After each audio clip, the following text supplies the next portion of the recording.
Listen, I'm with the IDE. The IDE is about looking at how people are going to work, live, and prosper in the digital economy. And that's not only people, but it's organizations too. And so they've asked me just to share a couple slides on how we can think about future work, but then the real experts are the ones actually doing the future work here, and then we'll get into that. Okay? So let's take a look at what we had to say here. Listen, you know, we're seeing a lot of headlines that look like this. Can you read that over on that side? Bosses believe that your work skills will soon be useless. You know, we had a lot of talk about robots there. I hope it's not really like that, right? But we are hearing a lot more here also about living and finding meaning in a world without work. Listen, my world without work is going to be in about 20 years when I retire. I hope there's still work to do there. I hope there's still work to do for my kids, right? And so, you know, how do you get ready for it? We're seeing stories like this. Owning your own future. Do these 5 things right now to still be employable in a decade.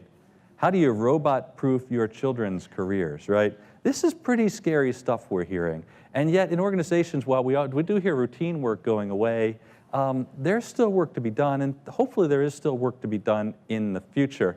This is what we know. If you look at this quote from my colleague David Autor, he looked at change in demand for jobs between 1980 and 2005.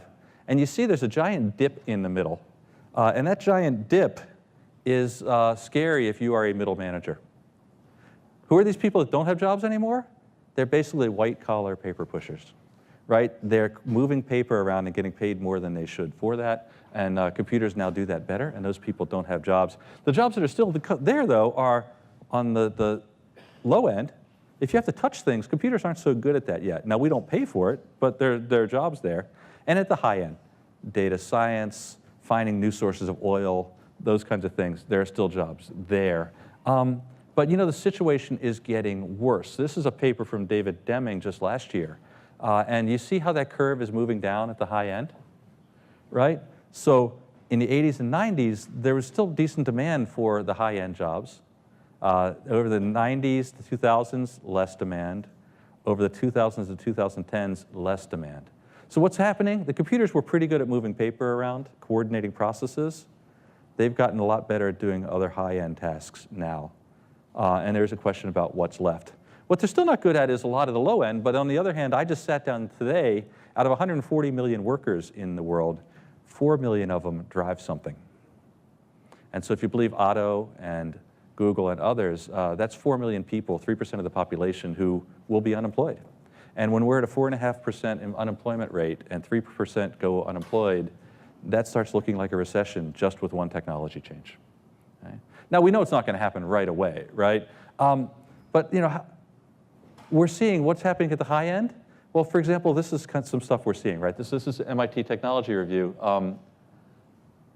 Algorithm summarizes lengthy text surprisingly well.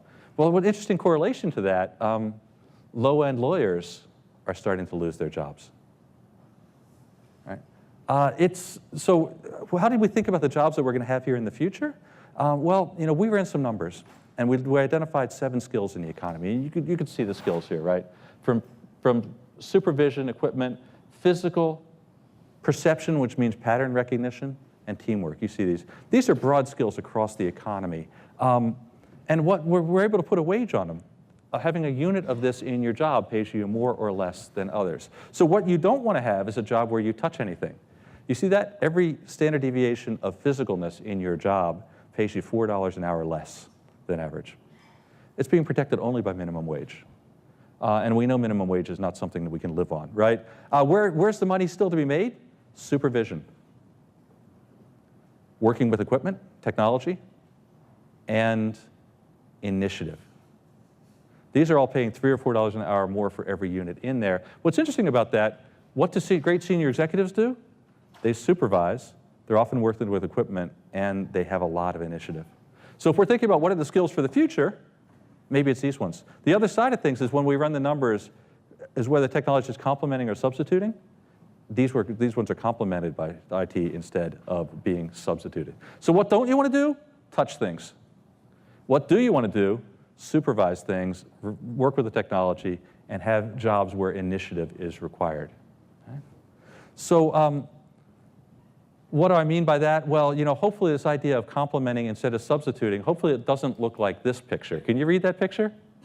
Up here, what it is it's a bunch of robots, and then there's a glass up there that says, if you need help, break glass, and that's the human coming out to fix the robot, right? Hopefully it's not that, but we do see some of these things, right? You see the Matrix style, augmentation, the guy driving the robot, right?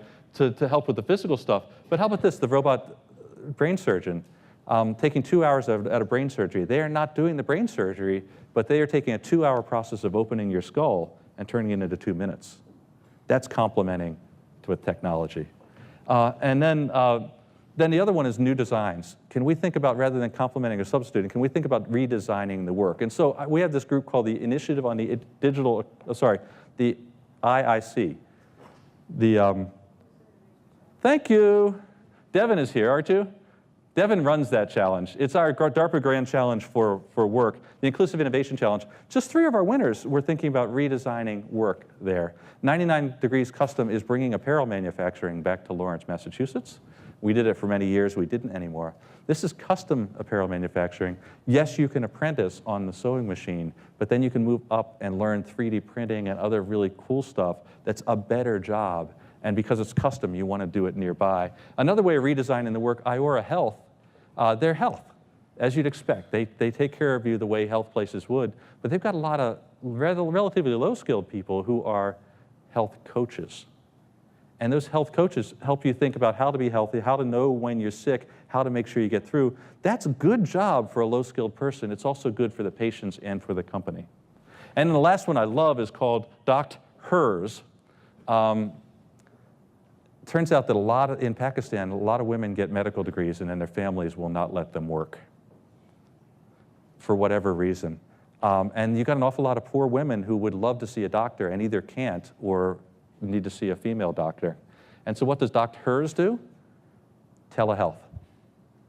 They'll send nurses out there, but then these doctors who can't work outside the home get to do house calls through telehealth, working with that nurse.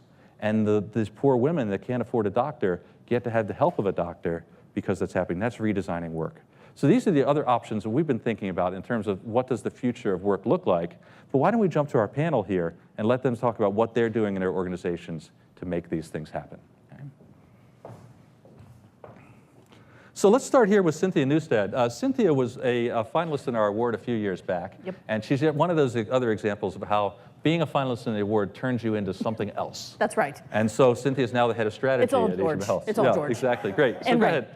So what are you doing here?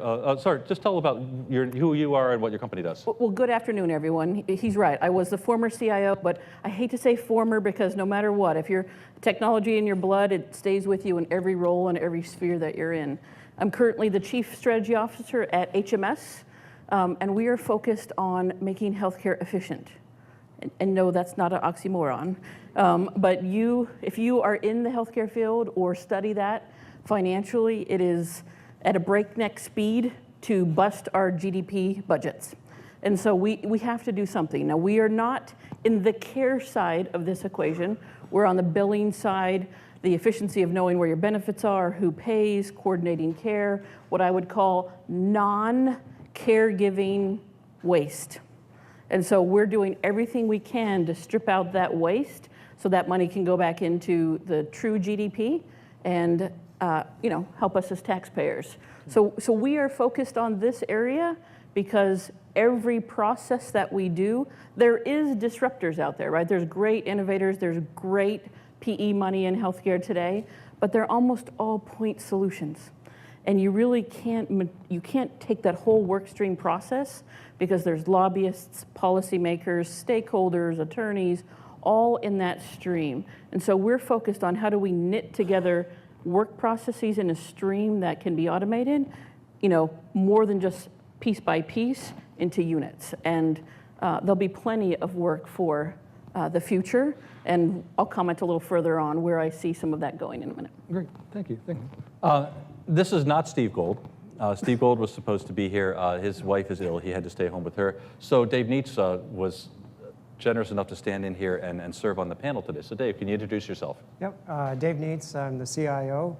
an SVP of CDM Smith. We're a global construction engineering firm. And our industry has fundamentally not changed in 100 years, 100 plus years. It's basically hard hats, a lot of construction equipment, engineers that have advanced marginally from drafting boards to computers. But we are at a tipping point in our industry as well where we can't continue to just build things where we've always been building them because it's not sustainable.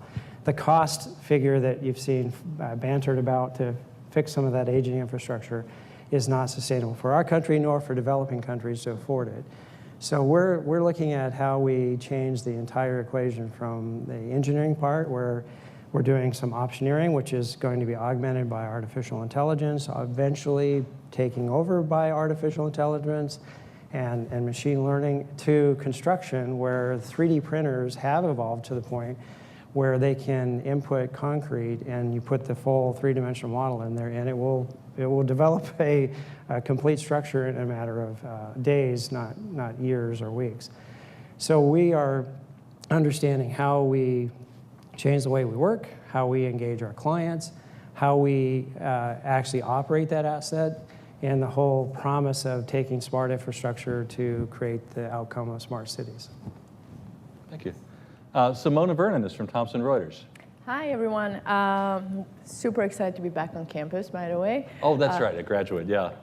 So I'm the CTO of an organization called Thomson Reuters Labs that encompasses all our research and development, our Center for Artificial Intelligence, as well as our global innovation labs that partner with universities, startups, and customers to do a lot of sort of agile design thinking, exploration of new business ideas. And so Thomson Reuters is a large information service provider. We look at sectors that are getting completely transformed. We serve lawyers, people in the financial services space, and as well as in the sort of risk and regulatory compliance space, and as well as in tax and accounting. So if you look at this knowledge work that encompasses our clients, the fact is their entire world is changing. And so as a trusted partner to our clients for many, many years, we're starting to see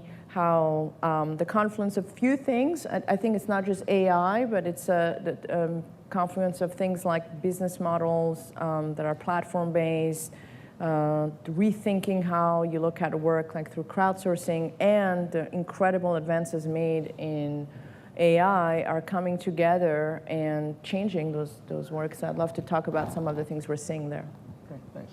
And then Ernest Ding from Salesforce.com. Yeah, so I'm Ernest. I work at Salesforce. It's a big enterprise software company, 4th largest in the world.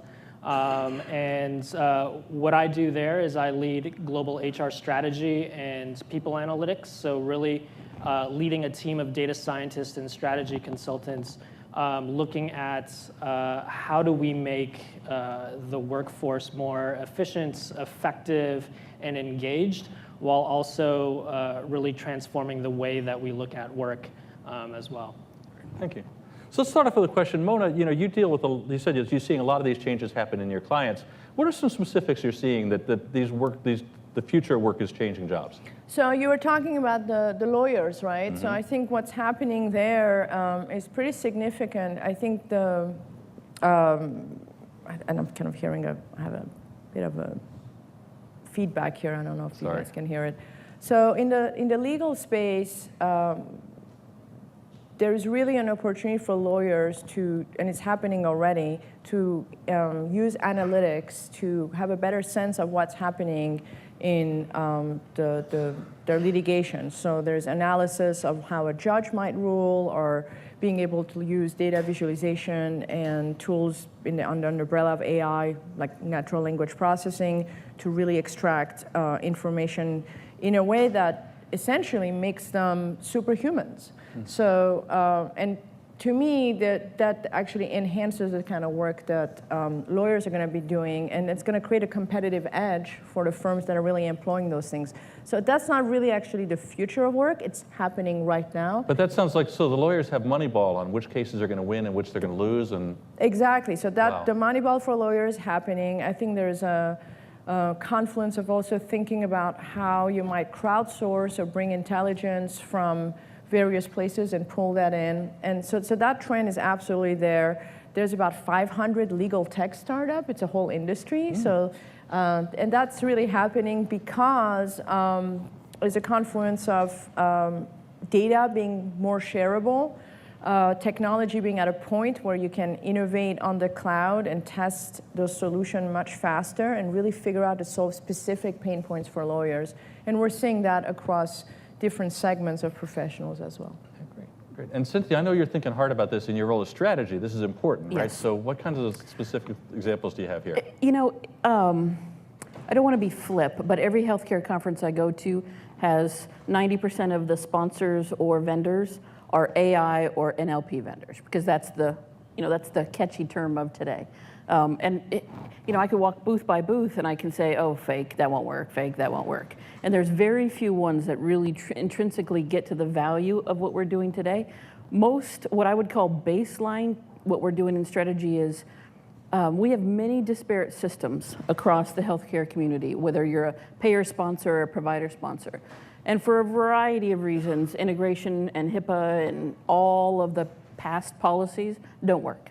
And so we're using basic AI to just lift and copy, to be basic, to just take one by one a system that someone's playing in, begin to shut them down, and use it as a simplifier, which translates into efficiency, which translates into money. And that's, I want to see healthcare fast forward and use AI in extremely awesome ways. The health coaching one that you gave is a good example. The hard part as a consumer, I can see it from a strategy and a vendor mind of, oh, that'll save us money and we can reach more people. But from a consumer, I'm like, oh gosh, a chatbot's gonna text me. It's not personal. And so if we can leverage AI and NLP to remove some of the waste, to take workers that are in less skilled roles and amp them up to do a more intimate one-on-one type relationship, then that's where I'd like to see us head. So what would you say as far as the percentage of people in your company that are going to need to rethink their jobs? Sorry, I didn't prepare you for this. I would probably say 80%. 80%? Yeah, I would, because it's, and I hate to do that, because it's, in our company, we have about 2,500, 2,700 employees. A good 25% of them are fairly low wage, right? They're calling up and doing verifications of eligibility, verifying benefits, checking claims, which is a fairly manual role. And they have to do it because we couldn't get it through any electronic means. That entire work base goes away. Many of the last panel, the technologists, we've got some old technologies in healthcare, and I don't think a lot of them will translate. And what you and I talked about a week or so ago was, I need that workforce to amp up. I don't need necessarily specific technologists. I need people who are technology-minded that can knit disparate analytics, data, work streams together and kind of be a superhuman computer looking at it from a different lens. And if they come with experience and they can apply technological kind of a background, great. Well, and that would then call for the initiative too, right? Because if you have to reprogram your job, you got to at least take the initiative to make that happen. That's right. So let's just continue this straight down. Dave, how many people are going to have to retool their jobs in your organization? Well, I would say in the construction industry, probably about 95%. 95, wow. Okay, Mona, Now, how about in the organizations you see, accounting and lawyers? I think it's the same trend, right? It's getting people, like if you look in accounting space, an auditor was doing a very manual work and looking at sample. Now they can look at the full corpus and focus on the risk. And Right. so, that is a higher value job, and I think that's coming. I don't know what the percent of that would look like, but it's probably in the same realm that you described. But I also see in our industry, the engineering, which is highly skilled, they have professional engineering certifications.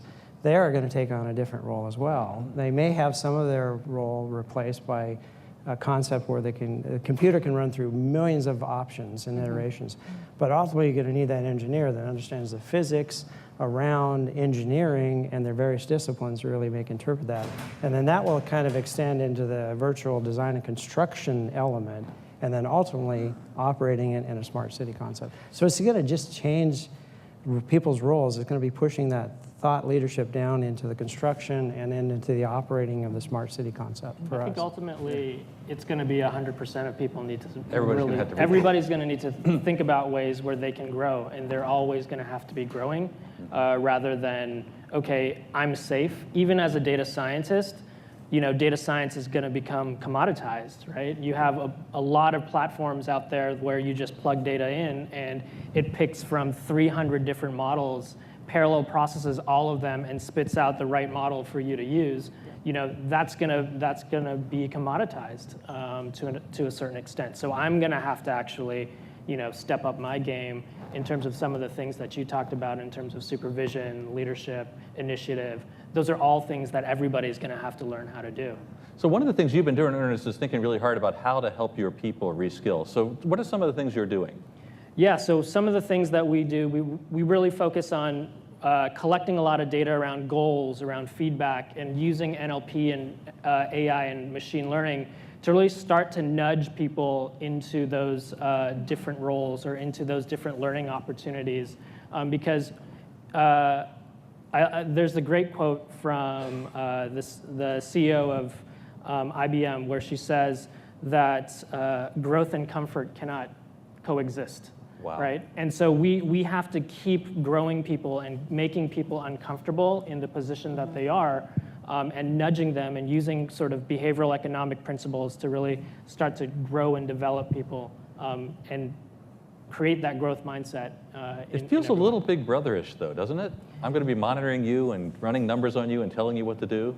I mean, that's where the trust comes in terms of what we don't want to do is we don't want to say we're going to employ these technologies and essentially we're going to employ AI and machine learning and your job's going to be wiped out, right? What we want to say is we're going to employ these technologies, augment your skill, and really help you along the way to transform your own career. Yeah. Mona.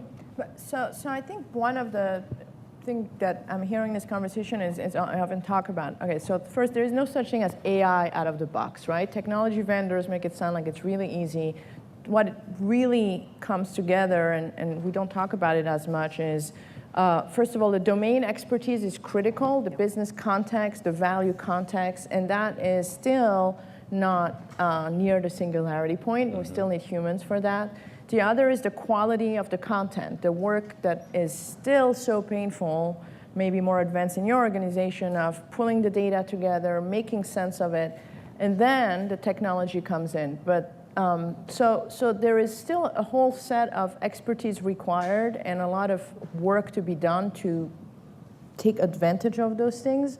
But as we do and we get to this place, I do think there is a lot of people who are going to get augmented, and there are people who are going to be left behind, and it's a very difficult conversation because you're going to lift some people and others are not going to be able to follow, and I think that's the hard conversation we have to get to. What happens to the folks who did a lot of the review of contracts, which now can be done through analytics, and that analytics is then augmenting the higher value added thinkers?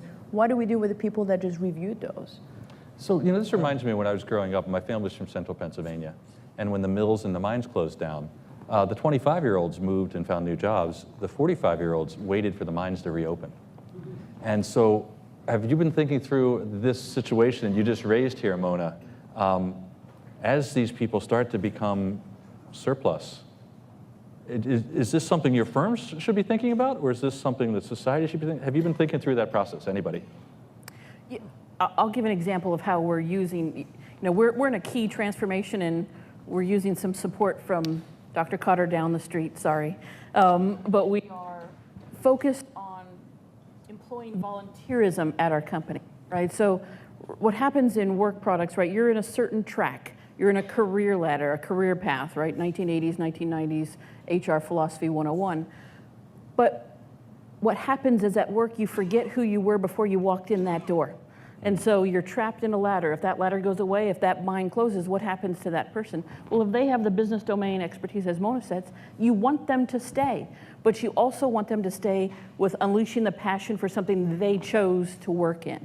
And so whatever, I don't care what generation philosophy you harbor to, but in our company, out of the 2,500 employees, 1,600 are in our volunteer army, which means we put out requests and says, hey, I need someone that could do organizational development and training in this kind of topic. And then we just say, please, whoever wants to post in and volunteer for that role, do it. Well, that's just one example of hundreds that we've done, and it blows your mind away about the skills that are harboring in your company that you didn't even know were there. Right, I mean, PhD level OD, they're people who were in an analyst role, probably because that was the job available 10 years ago.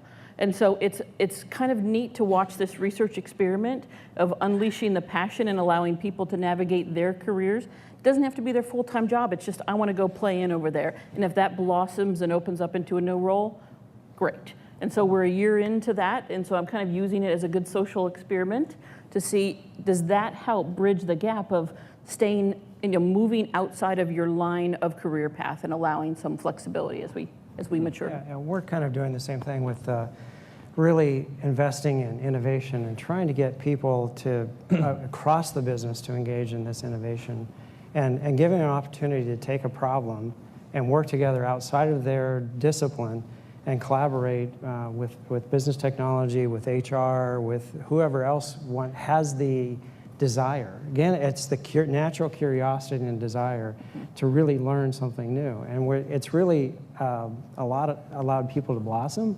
I've had several people that were part of the legacy organization that have just done amazing things. Yep. Others just have not really gotten the understanding what it means to look at things differently.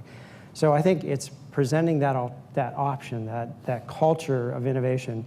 And my CEO says, think crazy. So think crazy. Think crazy. If you think crazy, if it sounds absurd, then we're really stretching ourselves. So when I first joined the company, I said, hey, what about putting induction charging in the roads that we build so that electric cars don't have to find a charging station? And then 1 year later, UK is piloting that, trying that. So I got about 25 emails saying, you're not crazy. But that's kind of crazy thinking is what we're trying to encourage people to think outside of the box.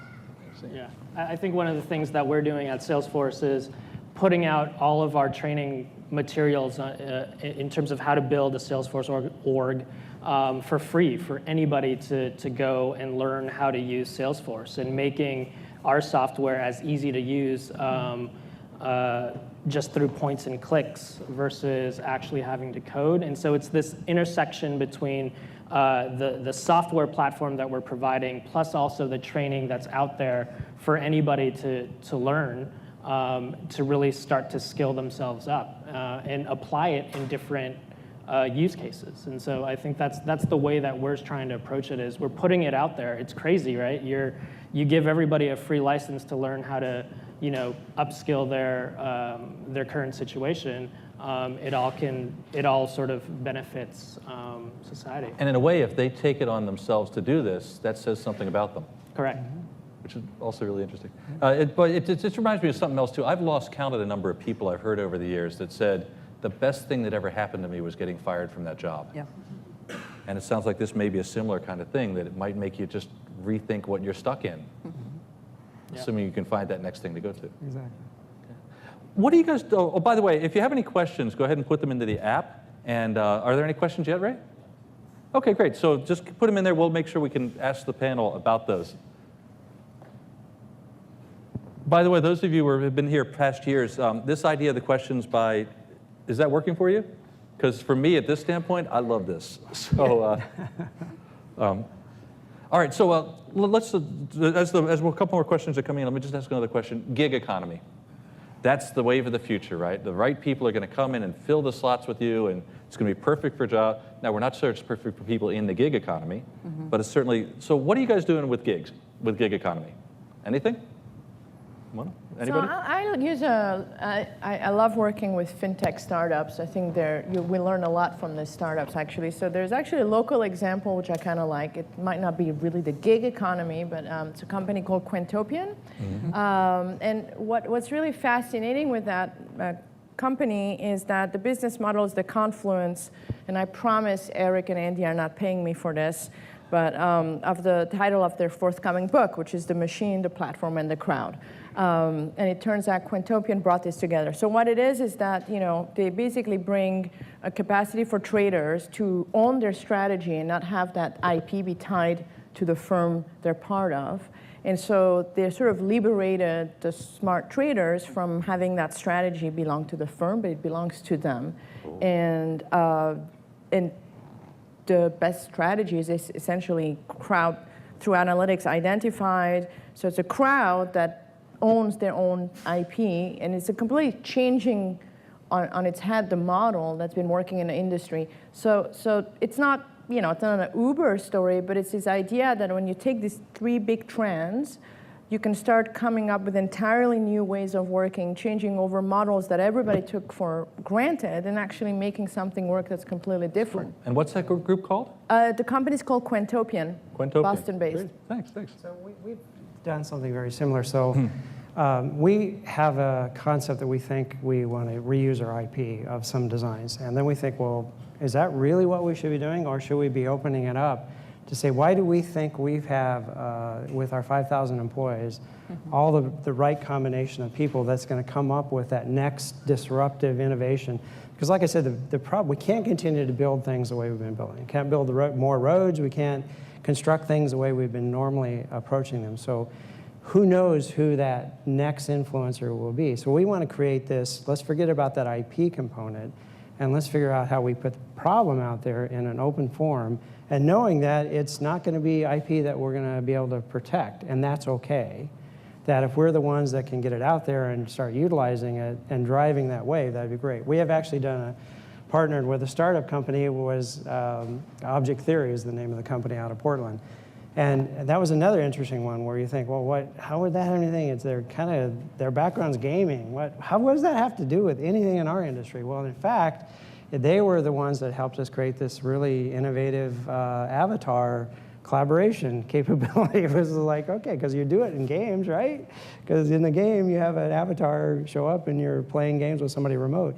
But we're working together on a model, a three-dimensional model of art. So it's taking something that Sorry, just to interrupt you, just so everybody gets this, right? So CDM Smith builds water treatment plants. They build dams, right? Yeah.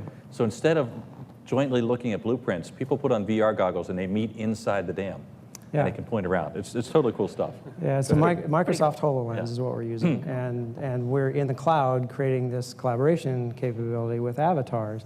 Now, you would think, well, wow, that's really bizarre. But not always, the collaboration you need to have, not everyone's physically together, and you want to be able to, at scale, present what the model looks like, and then have remote people collaborate with it at scale in the real world. And that's So then if I'm from outside your company instead of inside, I can still put the goggles on and consult with you. And you join the session in the cloud, and you show up, you see them, they see your avatar, you see their gaze by a dotted line, so you know what they're looking at, you hear them audio, you're all looking at the same model that's at scale within the real world. So related to that, one of the popular questions here is, if we get rid of all the low-end work, then how do the future high-end people get their experience? Anybody want to take that? Well, that's kind of interesting because our engineers earn their professional engineering degree, and that's a matter of experience and time. So when the regulatory agencies that grant these certifications by state, they have to rethink the process because generally it's a matter of time and experience that you built up doing the lesser, maybe all you did is design this element of it, but then you matured and developed the next level. So you were doing menial things that build up to the broader getting to the certification point. So the whole certification process in our industry has got to be thought through in a different way to say, if you're not doing that anymore, what does it mean to get your PE certification for a given state? If you're not doing those other tasks that build up to that PE certification.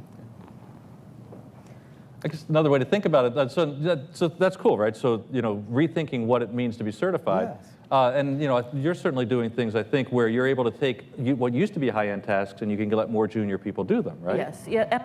And this one, as you asked us earlier about societal thinking here, right? I kind of take a look back and think back when in my teenage years, what job was I doing? Well, it was manual, it was cash-based, it was in the food industry, because that was the jobs that were available to teenagers.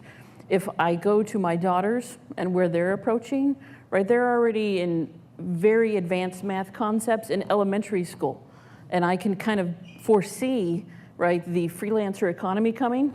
You know, maybe they pick up some work when they're teenagers doing freelance work, all technically based, and never leave the home. I mean, that's crazy thinking, but you can see the pattern of the education bringing them there, and that's available. And so when we're looking for workers and any one of those kind of crowdsourcing mentalities, that aperture gets opened up. So I would probably challenge us back societally. I do think we're already grooming more and more technically and logically capable kids. Maybe less common sense, but you know, more logical, because I think that's the primer, so that more and more of our information workers of 2 decades from now really do have a foundational skill set that can be leveraged across professions. I still think that ultimately you're going to need some foundational knowledge, and whether you get that through, you know, basic working, the advanced stuff that you do, it needs to be derived from some foundational knowledge, and so you're not going to be able to do the advanced stuff if you don't actually know the foundational aspects of what you're supposed to be doing. So there needs to be a balance. It's not that the entire thing is going to get wiped out. You know, you still need to know how to do that kind of stuff, because if you don't, then how can I expect you to be able to do something more advanced? I mean, I think we're seeing it already here, right? You're seeing business students taking R and knowing how to do coding. Right.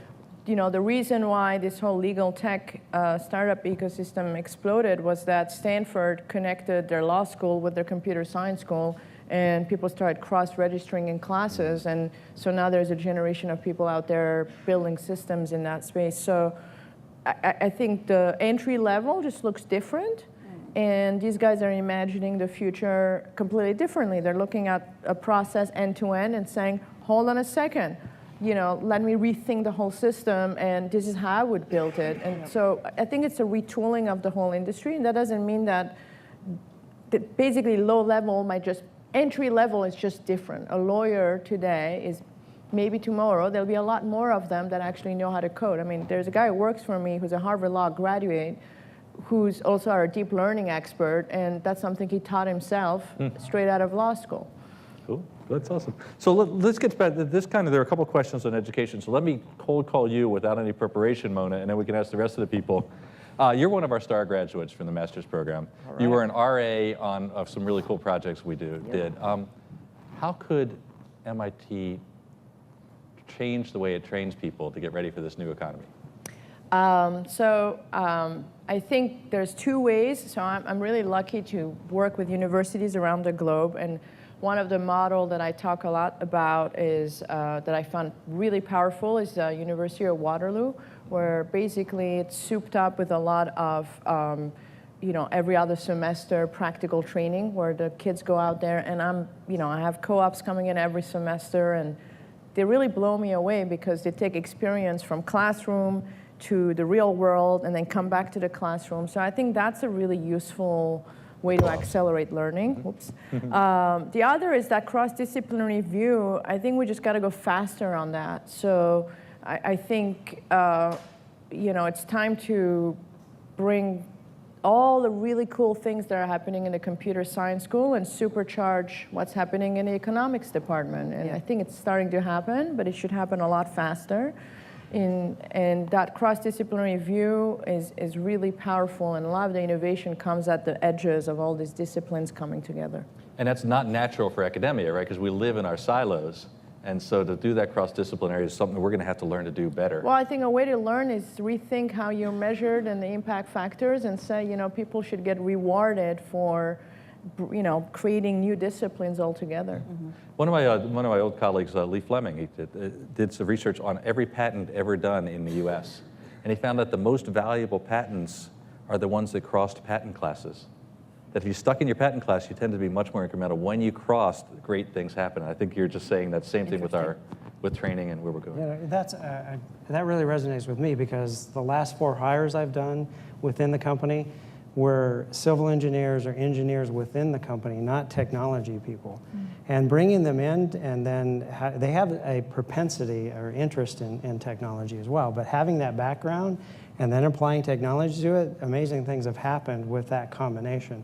So I'm not just looking for IT people, I'm looking, having somebody who has that engineering background and discipline, and they're all PE certified professional engineers, and now it's been pretty powerful with what they've done. So if colleges can learn from that, because I kind of by happenstance said, you have an interest, you have really great understanding of the concepts of engineering, come join us. So yeah, it's a great idea. So does that say Agile IT, where everybody's working together, is the answer to the future of work? I would, well, that's like a beer conversation.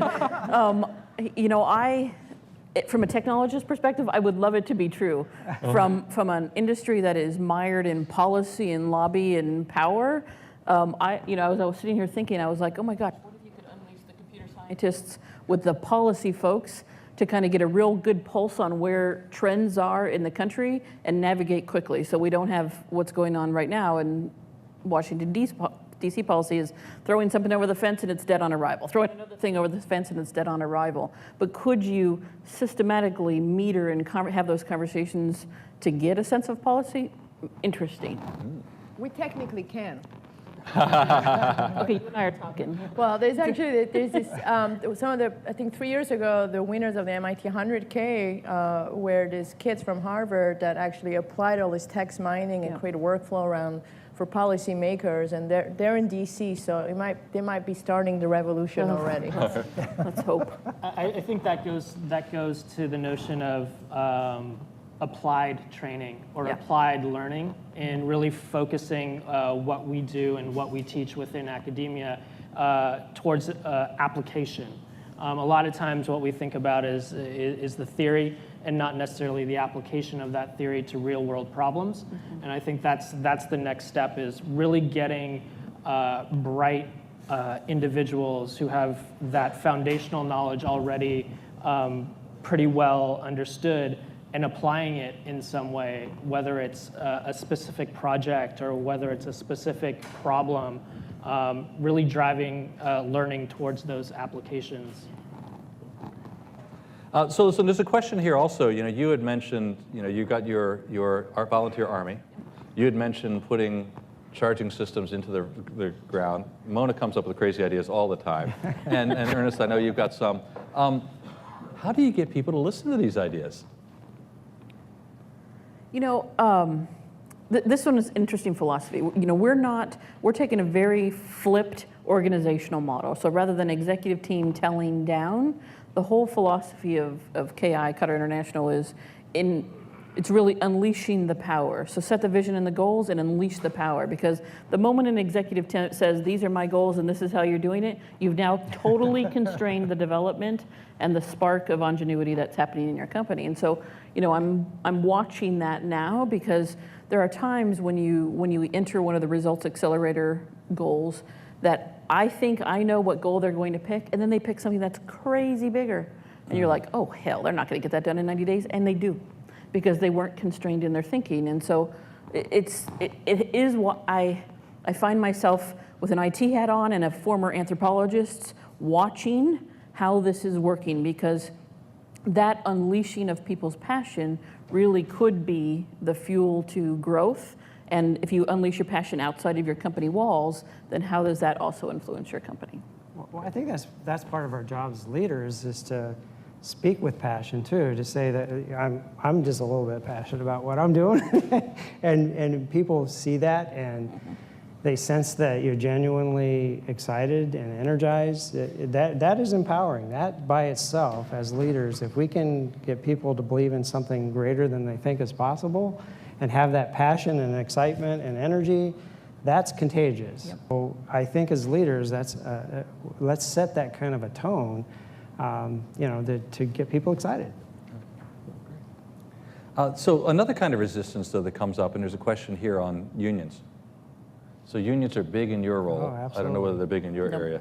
So you're going to change a lot of jobs that union workers have. Oh, so absolutely. how do you manage that discussion? Yeah, well, you have to engage them Okay. from the beginning to understand that there's actually even bricklaying robots that lay a perfect row of bricks that, and that's a skilled craftsman that does that today.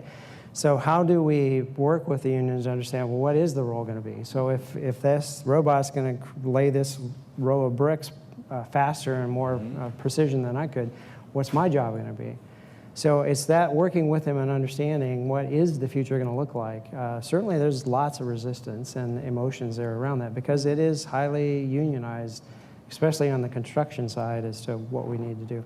But early engagement and let them know what is the future. And I think that's the right way to do it versus surprise later and then try to bring them along. And are the unions changing? So, for example, a friend of mine is an organizer for the Carpenter Union. And he said one of the things they've started doing is instead of doing hourly work, they're taking on the general contractor role. Yeah. Are you seeing things, and then they start to have a different viewpoint on what it means to get good work done? And that's true, and we do a lot of subcontractors within our company as well, where we have specific outcomes that they will deliver, and they're responsible for the quality and delivery of that outcome. So the union sees that as well, and they understand that that is something that is required, and I think they are open to those concepts and producing an outcome, because ultimately at the end of the day, our clients want outcomes. And what are we doing to try to achieve those outcomes? So here's a big, broad, thank you. So here's a big, broad question for everybody that wants to answer it. As you're looking around at the kinds of jobs that you have in your organization or the organizations you know about, which ones are being eliminated and which ones are your priorities to complement them instead? Just classes of jobs. So for example, we know routine work is typically going away and being replaced. Telephone work. Okay. Yep. As far as the other end of things, though, which ones do you say these will be augmented, and how do you think about that? Well, I think for us, the way that we're thinking about it is augmentation. And you were talking about telephone work potentially going away. We don't necessarily see telephone work going away because at some point, somebody's going to say, I don't want to talk to this bot, rip the ripcord and say, I want to talk to a live human. But what happens there is they're going to be expected to handle more calls or handle more people. And so your workforce isn't necessarily going to get completely decimated. It might shrink and more productivity might be expected of them. And that's sort of the thinking that we have at Salesforce is how are we going to augment that? How are we going to supercharge the salespeople, even the entry-level salespeople with lead scoring, with machine learning? How are we going to supercharge the service worker to take those phone calls, to take more phone calls? And how are we going to supercharge the marketers to target their market more effectively? So I think the way that we think about it is it's not necessarily going to eliminate a whole host of jobs. It's going to augment a whole host of jobs. And the expectation that the company is going to place on these workers in terms of productivity is going to be increased because they're going to be augmented. Yeah, I think the concept of outcome-based is really useful that you described. So, if I'm a law firm and I really want to show impact on outcome, or I'm hired to do an audit, and if I can be augmented with this technology, first of all, I have a competitive edge right now because if I can do that really well, I have done it because I brought domain expertise, deep understanding of the data, and then I added the technology on top of it. So for instance, in the audit space, what I can then offer is be your advisor on assessing risk rather than doing routine tasks. If I'm a law firm and I'm helping a general counsel, I might be able to really advise you on your legal strategy. And so you're getting a much better value from an outcome perspective. So, some of this depends on business models changing a little bit, but the value you create with this augmentation is so great that I think for a foreseeable future, if that is a competitive edge in the knowledge workspace, you have to do that type of work, and those who would do it will get a tremendous amount of traction and will be differentiated. There's a question here, and you are not reflective because you are all thinking through these processes, but the question is, will the evolution of work and these transformations, are they going to come from companies changing their work or from startups doing it differently? Now, I know you're different because you're all thinking about it, but in general, do you think other organizations are thinking about this strategically, about the nature of work? Or do you think they're going to have to get hit with somebody coming in and attacking them? I think our industry is hearing and seeing examples of where others have already entered into some of our domain. My CIO, COO, and I have presented at CIO conferences in our industry, and everyone is more saying either we disrupt ourselves or be disrupted. So I think there is this competitive, someone else is coming in already and proposing things that is going to disrupt our model. So I'm hoping that's enough for us to change, although in the 3 years I've been in this journey with this company, I'd say that only a few of our competitors has really gotten it over that period of time. They all may be frightened during that conference or that engagement, and then they forget that, well, wait a minute, it won't happen. We got other things to do. Yeah, exactly. Okay. Are there any jobs that are just safe? Wow. If you have supervisory skills, you're not touching things that are physical. You know, I think the closest that you could say to safe is people who do have that analytical background, that do have subject matter expertise, who are pliable and can maneuver their skills to advance the company. They're not so hardened and locked into what they're doing day to day that they can help transform the future. That's a rare breed. So I sit here thinking every role has to do some change in the future, maybe with the exception of people who have that truly cross-functional skill set and can think differently. And it's interesting because we hear the robots can't do the social skills, but what I'm hearing from you is it's not social skills, that's not enough. We want to combine that with some other things to make it happen. One executive I talked to said, what we're really looking for is a personable quant. And they're having a hard time finding those people. So you add to this, I think I think supervisory is so limiting. You're an anthropologist, so I think it's about storytelling, being able to drive change, but you can't, if you've done that before, but you didn't look at an analytic dashboard to make your decisions, that's not going to be good enough anymore. That's right. So I agree. Every job is going to be different. But it's, by the way, pattern recognition, I think the machine will get really good at that. Yeah. So yeah, that one won't be. Cool. All right, so, we're getting close to the end here. If anybody has any more questions they want to put in, now's the time. Otherwise, I will just ask something. So let me know. So this is a CIO conference. And we're talking about things that are well beyond IT. Mm-hmm. Who owns this problem in the organization to think about the changing nature of work? Is it the CIO or is it somebody else? And how are you going to if not, how do you make that change happen? I think it's a collaborative problem to face. Okay. It's both the CIO, it's the CHRO, it's the CFO, it's everybody, because at the end of the day, you are trying to deliver something to your employees or to your customers, and that's what you're trying to do. And so it's not going to be siloed in terms of this is the responsibility of the CIO, this is the HR is the responsibility of the CHRO, or the employee experience is the responsibility of the CHRO. IT affects the employee experience, right? Payroll affects the employee experience. All of that needs to come together because the employee doesn't care about the various departments or the back end. The employee only cares about their own experience within your organization. And so we're going to have to break down those barriers to deliver the best experience for our customer, for our employees, and for our partners.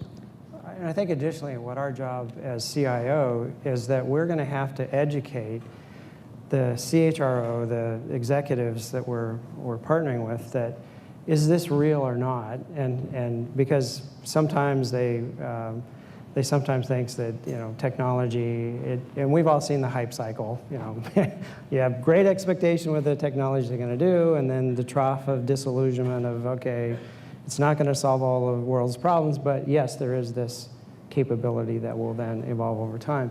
And they're trying to get a sense for, so how quickly, how real is this? What do I need to be doing now? Because that's a challenge to get that communicated. But it's our job to try to translate that into some context so that they can decide when's the appropriate time to take action. Because I believe now is the right time, but how do we articulate that in a way that it's real enough that we have to be taking some actions, and here's some of the first steps we should be doing. Kind of a roadmap, because if you put out that, hey, guess what, all of our engineers aren't going to have a job anymore because AI is going to take over all of it, and 3D printers are going to print everything in record time, they're going to say, yeah, whatever.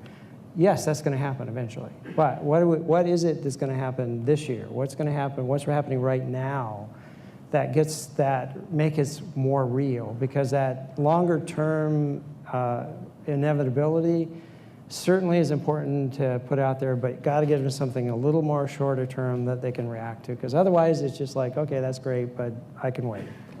So we have some success story that I think are really staggeringly exciting for us with our CIO, and it was about thinking about the process differently. So our CIO visited our lab in Canada. We did a session around design thinking, and everybody went away. And about 6 months later, I found out that one of the ways we're approaching a significant digital transformation process, he was sitting next to me and he was talking about agile sprints, and I'm looking at him and saying, did you just say sprint?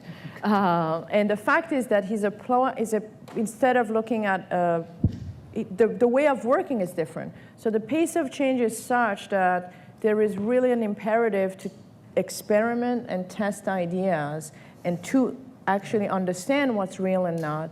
And there's a lot to be, so there's opportunity to just think about the work that a CIO does and have some learning from a different way of working, design thinking, rapid experimentation, to actually be able to keep up with the noise in the whole technology space. So I think that I've seen it happen, it works, it's unbelievable, and it should be an imperative to have a component that does that. Well, thank you. So just a short answer, we got just a couple minutes left here. For everybody, just a short answer, the people in the room here, getting them ready for the future of work. What's your advice for everybody here on how to keep ready for the future of work? I think you open up the conversation with the executive team, whether you're sitting here as a CIO or CTO or the technology side of the house. If you're the voice of reason that just says, I want to start thinking about this because what I'm doing today may harden my structure and I won't be as flexible in the future. So open the conversation up. Thank you. Anybody else? My advice is stay uncomfortable. Always be pushing and doing something that you're not certain of the outcome, you're not certain of what it's going to be. Just keep that uncomfort and be okay with the uncomfort of not knowing and keep pushing it. Thanks. I think it's just what I said earlier is I think about your strategy or engage with your CEO and try to break down experiments so that you can actually test out the uncertainty in a way that's agile, and that's an imperative right now. Thank you. Yeah, Last call. I would say don't sugarcoat the change that's going to happen. Be realistic about it, but don't sugarcoat it in terms of, it's 10 years away.